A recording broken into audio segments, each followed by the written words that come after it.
takka akka harka sirra qabe namarra hin qabne bar. Guruupiin biiftuu kuni guruupiin man namaa dhiiga boosisu. Guruupiin biiftuu doktor biiftuu. Habibi biiftuu miidiyaa kanarra isin wajji jirtu afaan hin qabatta malee kaachoon nyaata illee baay'een hin jira bar. Isin isii moo miidiyaa kana fayyadamu isini guruupiin man namaa dhiiga boosisudha. Guruupiin biiftuu doktor biiftuu. Addunyaa irra dhagahi tokkummaa isin atte baay'ee okkee isin anja'iin ani anaadha okkee dhimma nama tokko keessa. Ati miskiina tiyya bareedduu tiyyaati nanne wallahi. 8,000 kennitee tikkeetti murame birrii 8,000 nu fudhatudhaan tokkummaa waa tokko fudhatisa wallaan akka obboleessaa akka obboleeyyan ayaate dhaggeeffadhu ayaate dhaggeeffadhu ayaate biiftuun caammaa siin uffatturra hanga akka amma xuqu isa mataatti hidhatan nutti maallaqa namaa hidhattee deemti doktor biiftuun. Ata masi raggatu yoo taate asirraa gabbu'ee deema raggate okkee amma raggataa jirtaa baraan raggatu ishi dubbadhu. Ilalaal tokkummaa amma fakkeenyaa mucaa yoom asirra jirtu suni dooftoriidhaan tikkeetiin haa hojjedhettee viizaan hojjettee 8,000 kenniti jedhe. Okkee 8,000 gaafatti kennite hojjetamee fi akka tasaa ilaa yaate waldhabne gaafitta yaate waldhabne no si dhaggeeffachuu hin danda'u maaliif jedhe na gaafadhu maalina dhaggeeffachuu hin dandeessu jedhe na gaafadhu.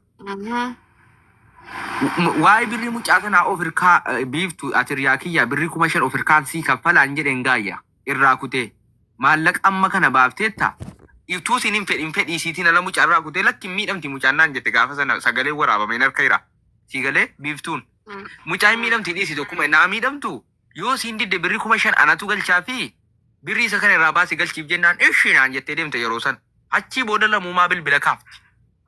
Isi miidhe mucaa haadha maallaqaa miidhe akkasiin sitti himtu miti birrii 8,000 miti 50,000 galchiif hin jedhe 55,000. Si galee? 8,000 dhaggeeffatu achumaan 60,000 tasabde biiftuun shannatu galchaaf hin jedheen biiftuudhaan hin nyaanne bar namummaa qabdin see bar isa siin maallaqa namaa akka namni uffata fayyaa uffattu maallaqa namaatti itti hodhitee deemtu isaan beekan. Si galee? Waan ani si jaallatu raggaa hin arrabsinii siin jedheera tokkummaa hin arrabsin gastii kiyya anaaf jiruun arrabsin waan bo'een arrabsin. Hayaate arraba mitiin. Ansibachiisu barbaade. Mee arrabti naan jette siin jechuudha. Sii gade gaayyaa keessa bahi laphee ba'aa fi biiftuudha. Afaan siitiin naan jette jechuudha. Mucaan akkatti miidhamte yoo tokkummaa jennaan 5,000 dabalaa fi 55 galchii fi 60 guutu isa kaannatti dhiisii dubbii goonaannatu jiraan jedheen. Sagalee waraabbadheen qaba kana botomii waanan jiraa waliin haasa'e. Mucaanis waanan jedheen dinne tole jette. Isiin koo inni isaan nu shaqqaluufi nan beeka innuma siin miidhamte jette beektaa. Achumaan badde. Nan bilbila ka. Sagaleen itti qaba ka. Maal taateen jettu si. Booda gaa mee maal fiddaa naan jette. Waanan fidu hojii hin agarsiise jechuudha. Girgirriin goonee likkaas gabbichee kunoo haasaa jechuudha. Gabbaa mukkoo wallaahi laazim tokkuma giddiidhaan birii namarraan fuutu jedhu tokko faaratti biyya kanarratti. Galchanii biiftuu moo? Ana akka fureetti koo sitti maa? Biiftuu moo? Kaartaarraan haqe biiftuu bar. Maa dhugaa walitti himnu malee maa? Na arrabsitu wallahi ayaate miituun kun maqaa rabbiin arrabsu jedhe. Maqaa rabbiin arrabsu. Ciao bakka abbo deemee jira akka barbaade. Yaafoo na bira teette na arrabstaanii. Ishee dubbadhu wallahi ishee bakka ishee amma taraan kee. Ina arrabsiniin tayyib. Ana la imaaraati sitti maadha. Wallahi miituun godhatina yaate woosiin na arrabsite maana arrabsite dheen arrabsu maqaa rabbii waadaa. Aሁን እሺ ዝም በለና ስማኝ ዘይኔ አንድ ነገር ይችላልታው ኢለላ ሲቲ ማደጋይ በኢማራቲ ከሰቲ ብሪ አመጆሌ ማልጎን ቤታ ኩማ ሰደተማ ከነኒ ኩማ ሰደተማ ሰኔ ገን ኩምኒ ሰደተማ ሱን ሂንጅሩ ዳ ነርገሱ ገሴር እኔ ዩ ገሴር ገዶ ቤቱ ዳና ይዱበት ኦኬ ሶ አማ ፈከኛ ቤቱን ዱበተኒ አሳየኒ ቢከና ፈከኛ ዲቱ ግዲዳን ነምኒ ሞር መቀበ ሚዲያ ራምበን ገንዘበና ማራፉሉ እንጅሩ ዮ ሂሊና ነጋሜ ማለ ወላሂ ተኩማ yoo hilliinaan nama sanii akka haqxi namaarran buune yoo barbaade malee. Ilaa ammas wal dhabne ilaa ayaatee koo biiftuun waan miiliyoona 5 olii dhabde sababa maallaqa sana sii galee miiliyoona 5 ittiin tilmaama maaliif jedhe hojii kanarraa guutummaan guututti yeroo sana qabdee adda dhaabbatteetti beekamaadha kun likkii galchidee agarsiifne tokko miidiyaa osoo hin taane saniif osoo hin taane karatu dhaabate malee hojii saniif irraa dhaabanne ishii eenyurraa oomama biyyaa uummanni kun akka namaa irratti qoosaan beeku waan inni sii godhe siidhuma gaafadhu uummanni akka namaa irratti qoosaan beeku uummanni bar imma raajii waan waliin jira miti isii qofa miti kan inni nama hundarra dhaabe malee karaa isin hin dhaabne bar mootummaatu dhaabe malee karaa akka waan karaa Itoophiyaadhaaf Dubaay seensaa isin dhaabdanii dirree gaartaa baratamu. Asiin dhaabne. Wallahi na tufu mootummaadha eenyu kennee information kennee dhaabe karaa san. Akkana kunoo batata diimaa. Cirraa. Wallahi na tudhaab. Warabbi na tudhaab. Ala tokkummaa raayi wallaahi billaahi. Ala tokkummaa liskaraani. Biiftu. Wallahi qabriin keelleen gubatama maallaqa namaaf irraa kaffaltee. Ciao deemee jira bakka deemee jira wallaa tokkummaa. Natti hin bu'iin ookee. Ati saahiba sitti hin bu'amu.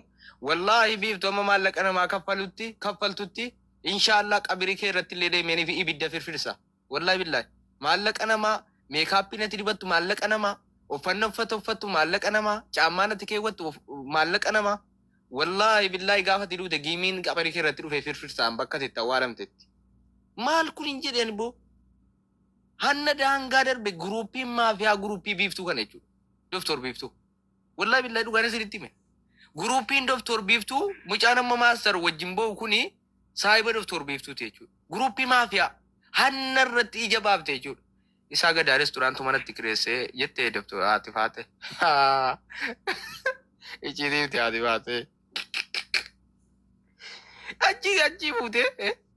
Achi fuute wallahi hattuu ija jabaattu amma doktor biiftuun kun naa waliin walitti buute maaloo tutte kuma qabdu ijoollee kadhee maallaqa namaa galchi jedhee dadhabee hattuudha komentiin si jechuudha. Komentiin si hattuudha ka'uun qabu wallahi billahi ammallee hin deebifne maallaqa namaa ijoollee maal taatan guyyaan darbee maallaqa irraa deebifte jechuudha.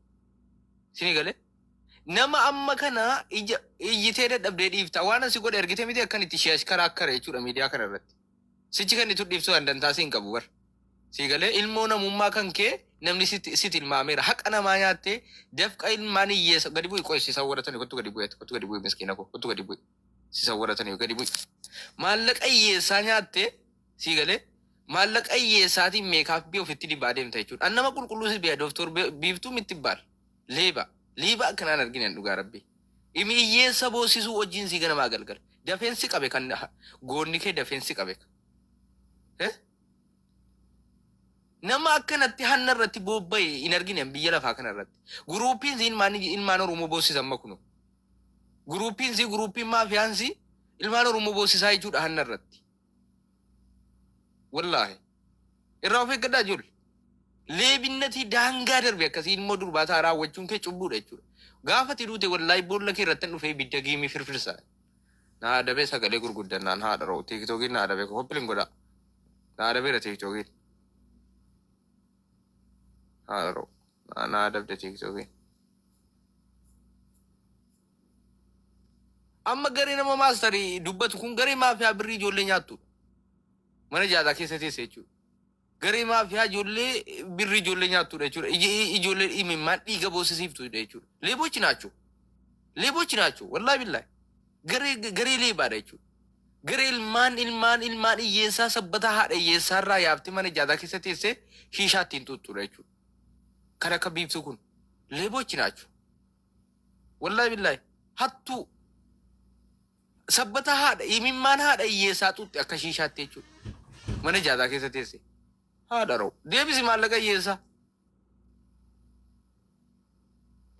Killa bagooti wallaahi. Dhuguma isin nanaare wallaahi billaahi. Garee maafiyaa. Garee maallaqa garee imimmaan hiyyeessaa shiishaatti jijjiirtee tuuttu. Garee imimmaan haadha hiyyeessaarraa maallaqa shiishaatti jijjiirtee tuuttu. Biiftuu doktor biiftuu kan akka doktor biiftuu kun. Wallaahi. Ganamaa galgala hiyyeessa boosifte jechuudha. Ani ijoollee angooddanya akkan hin maarree biiftuu kan irratti na baraa.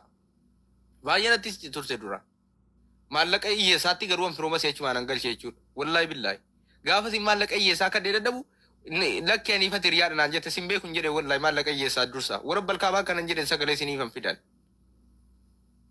Maallaqa hiyyeessaa dursaa gooddanyummaa kee hin fedhu hin jedhen. Walitti siqna baay'ee.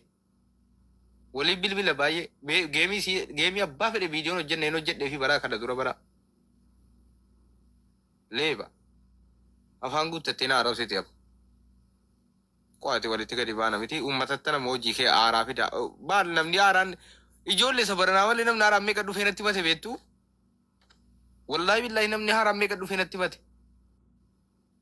kwa ulan baasaa bor kwaati in quuftee kwaati amma ulan sii baasaa sati nyaatte gatte kan garii maafiyaa amma mucama intala maastarii qabatee deemu kuni